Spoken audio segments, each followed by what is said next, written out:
But what else are we doing now? Is it not just to wait? So we stood in line and we waited. When the line wanted to scatter, some of us organized ourselves and ensured that it was orderly. When the rain fell, we stood in the rain. After it fell, we rearranged the line and ensured that things were going. When the coppers said that they are hungry, nobody has given them food, we went and bought food and we gave them. When they said, oh, it's getting dark, they said, don't worry, somebody went and brought generator, brought lights, we gave them. I did not end up voting until 8:30 in the night. Voting did not end in my polling unit till 11 in the night because we said everybody that wrote their name on that list before 2:30 must vote. Yes, sir. At 11:30 it ended, we started counting the votes. House of Reps, Senate, Presidency. All of them Labour Party. Yes, sir. All the way. We didn't finish counting those votes till about 5:30 in the morning. When we finished counting, we said, you must upload in our front. So we stood there. They told us that they can't upload. We said, we are not going to leave here until the results are uploaded. It was not until about 7:38 in the morning that the guy uploaded the result, told us he uploaded, and showed us something that said he had uploaded. So we left that polling unit 8:30 in the morning on Sunday. 24 hours we were in that polling unit. We became friends in that polling unit. I met so many first-time voters on that polling unit. The one that touched my heart the most was around 8 in the morning, a couple walked into the polling place. They were on their way to the police station to go and report that their son was missing, because they had not seen him all night. And the mother just said, let me just check the polling booth. And they found the boy there. First time voter, he had come out to vote and stayed out all night counting the vote with us without telling his parents. That is the type of energy that people will be inspired.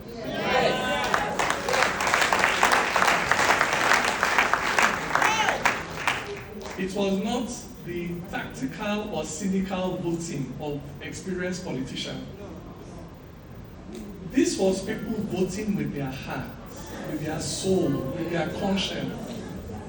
I've voted before, many times, in elections that were rigged. After voting, when you hear the election was rigged, you just say, oh, no problem, and you go. Because anyway, A or B, they're not different. But in an election where you voted with your heart, rigging is like a rape. It's like you just been raped. Yes, so There is a hurt you feel that you can't describe. I went online to check for the results of my polling unit. I didn't see it. I said, so what was it that person said he uploaded at that polling unit? For 3 days, I didn't see my results on that IRF portal. What were they doing for 3 days? If you are playing a football match and the players are cheating, it is bearable. But if you're playing a football match and the referee is cheating, we cannot bear that. That is institutional rigging. It is worse than corruption, individual corruption. It's systemic corruption. There are 3 things technology was supposed to do for us at the polling unit. 1, verify the voter. Number 2, once the results are announced and written, transmit it electronically to the next collation center. And then number 3, upload it to the portal so that the public can see. Those are 3 things technology was supposed to do. And those things were there for a reason. You see, the moment you upload the result from the polling unit, you are protecting the polling unit officer. Because all the thugs now know that there is no benefit in hijacking, waylaying, brutalizing, beating anybody because the result don't go. So you're protecting their lives. But these people don't care about the lives of human beings. Number 2, it gives transparency. We are not power hungry. I grew up doing sports. If you fight and you lose, at the end you bow to your opponent. We go meet again next time. Yes. There is nothing in losing honorably to somebody that beat you fair and square. But some people don't have honor. They don't mind to kill. They don't mind to steal just to stay in office. In Kano, they burnt people in a building. At least 2 people have been reported they are burnt in a building by a politician for power. When thieves and murderers are in power, stealing and murder can never stop in the land. There's no magic. It's not possible. There's no magic. You cannot give what you do not have. And there is no amount of road or bridge that you can build that can compensate for the lives that you have taken. We cannot be bribed with road and bridge and ranks. When our brothers and sisters, our children are being consumed so that people can stay in office. So this is a struggle. It is an ideological struggle. It is a principled struggle. You see, the generation that Nigeria was good to, the generation that went to school and slept one in a room, at a university were eating free food in canteen, the generation that as you come out of university you have a job with a car, the generation that Nigeria was good to is the generation that has turned around and raped the country to death. But I tell you, the generation that has been born in the wilderness, the one where no seafood chop, the one that slept 10-10 in a room at university, the one that had to work 5 years on the road with a first-class degree before they got their first job, it is that generation that will save Nigeria. Yes, sir. Amen. That is the irony of the country we live in. Because Nigeria is destined for greatness. But the country has been hijacked by thieves and murderers in power. Yes, sir. So we must stay the course. And there are 2 things that we must watch out for. There are 2 ways they are going to try and derail us. 1, they are going to try to split the movement along ethnic and religious grounds. So they'll start telling you that P2B is an Igbo candidate, is a Christian candidate. You have to be wise and avoid that trap. Because we know that he's neither a Christian candidate nor an Igbo candidate. He's a candidate for those that believe that the end does not justify the means. Yes. If you want to be called excellency, then follow an excellent path. Yes.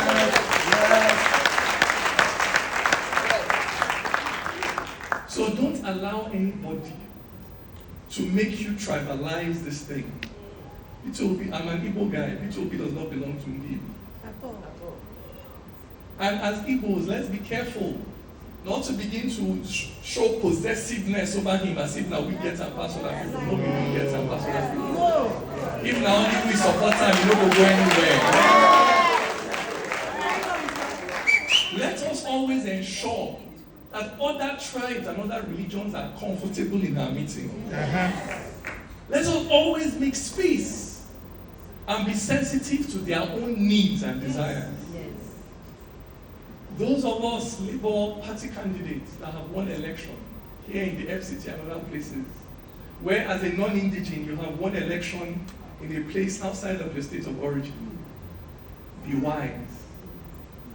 Be wise and remember to carry the needs of the indigenes in your heart in the way that their own brother did not carry when he was in power. Yes, sir.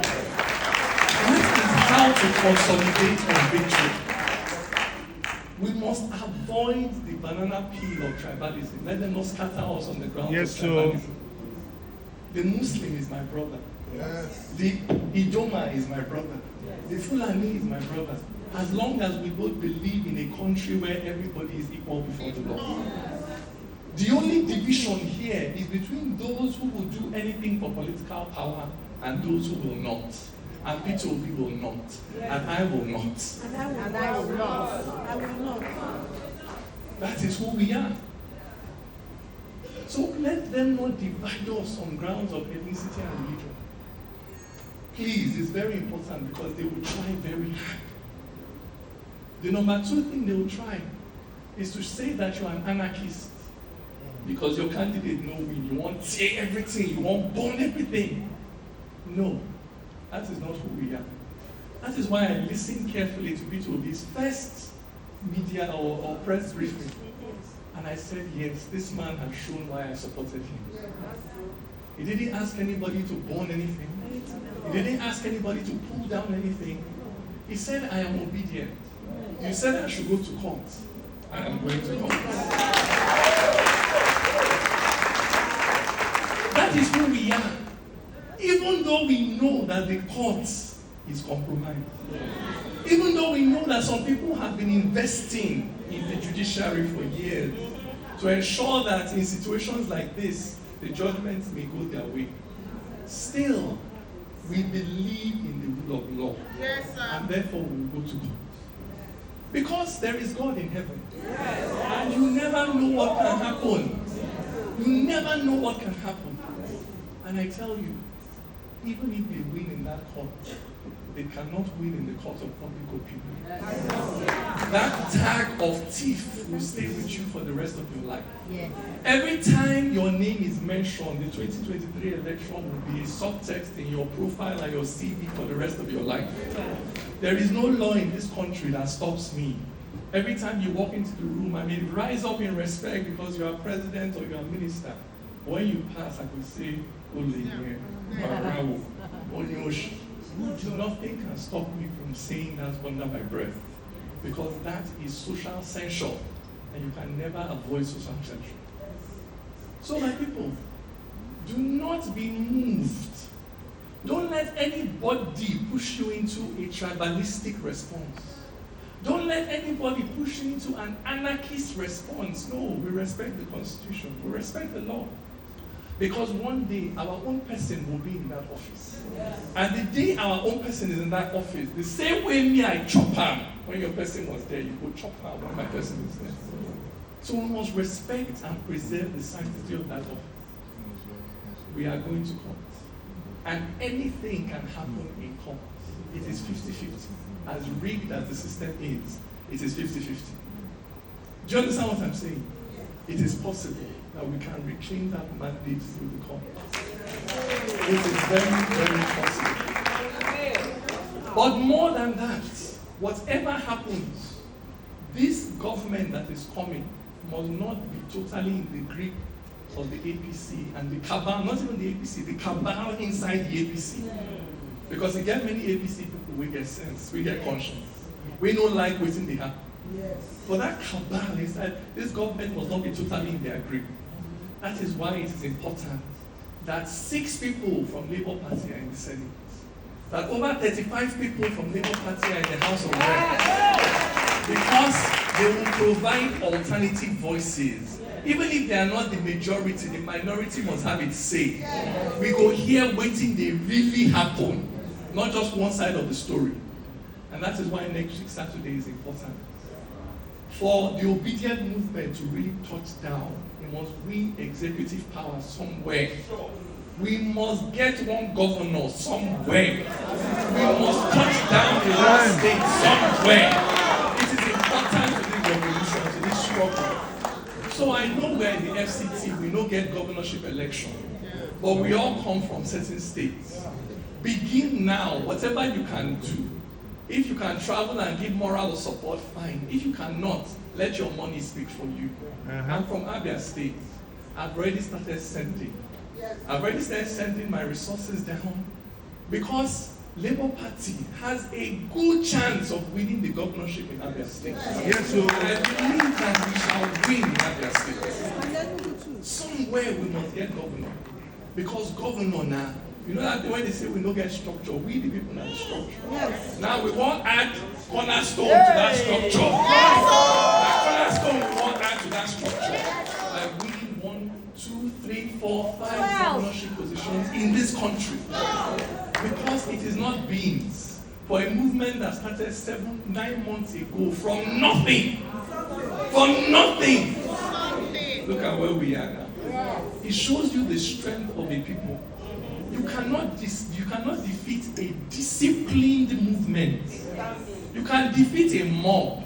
You can defeat a rabble. You can defeat an anarchist crowd. But a movement where they disciplined, where no waiting in a find, you can't defeat it. You cannot break it. So let us remember that our commitment is to a better Nigeria.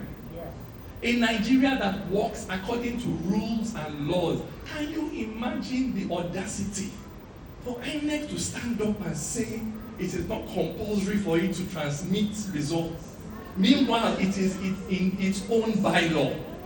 How can you have that audacity to say that you are not under any obligation to obey your own law? That is where we have descended to as a country. And we want to save our country from there. To a place where if you see it written down in the law, you know it will be obeyed. We're not saying that our candidate must win. Don't cheat and give him the victory. If you cheat and give Obi the victory, I will reject it. We are simply saying, let the rules be obeyed. That's Yes, the country sir. that we want. Thank you. So let us keep our eyes focused on the prize and let nobody gaslight you into tribalism or anarchism. We will follow the rules. We are not going anywhere. We believe that mandate will be reclaimed in court. If it's not reclaimed in court, we shall meet you in 2027 with greater strength and anger than you saw in 2023. But either way, this country has turned a corner and we are not going back. Yes, We sir. are not going back to where we were. Thieves and murderers cannot be in office and just sit down comfortably in Nigeria, not anymore. As long as you and me and all those thousands of people I saw are willing to come out. Look, I believe that if everybody had behaved like we behaved in our polling booths, because me, I snapped the picture of that result, signed. So if anybody wants out for evidence, he did. If in every polling booth we behave like that, you stay. You are not going anywhere. You bring your marks, you bring your food, you bring your water, you stay. And you ensure that the result is signed, you snap it. We'll reduce all this nonsense. We need active citizens. I'm not looking for ministerial position. I don't want. I'm not looking for contract. I don't want. All I want is fuel. All I want is to be able to drive to Kaduna safely and come back. All I want is for my children. Look, there's a public school in my estate. But because it is so run down, I can't send my children there. I have to pay hundreds of thousands to send them to a private school. But when my father was training us, 8 children, all of us go public school. That's how my papa trained me. Now public school I go. Look at how I am. What happened to the Nigerian public school system? Somebody chop out. That big belly you see now, public school they inside them. And that is what we're saying. We want a country that works. Any contract you give me, one day the money will finish. One day I will have some disease at the end of my life and they'll be flying me to India, flying me to America, looking for hospital over the whole place. Is it not a shameful thing? After your time in office, you die in a foreign land because in your time in office, you could not give us a functional health system. We want a functional health system. So we must stay the course, no matter how long it takes. If it takes 3 weeks, thank God. If it takes 3 years, we do. I am not jackpying anywhere. Yes. The opportunities are there, but my destiny is not there outside. Yes. My destiny is here. Yeah. And that is why I am here, by choice, with intention. and nobody. I've been doing this thing long before talking about Nigeria was in vogue. Mo told you, we've been traveling around. We've gone to Kano, we've gone to Maiduguri, we've gone to everywhere preaching Nigeria. Because I know that this country is destined for greatness. And I have brought myself forward. I'll be part of that process, that labor process, that painful. You don't see woman for labor before. You don't see her. Me, I don't see her 4 times. It's not funny. But today, we are all that woman in labor. And we will not die in labor. We will deliver that child safely. It shall happen in our lifetime. Amen. So let us stay united. Christian, Muslim, Northerner, Southerner, let us stay united in our belief in a better country. And in the way to that better country, that we need to begin to elect people who have character and competence. Period. Finish. No other grammar. As long as we stay united and we refuse to be discouraged no matter what they tell us, no matter what they throw at us, victory is certain.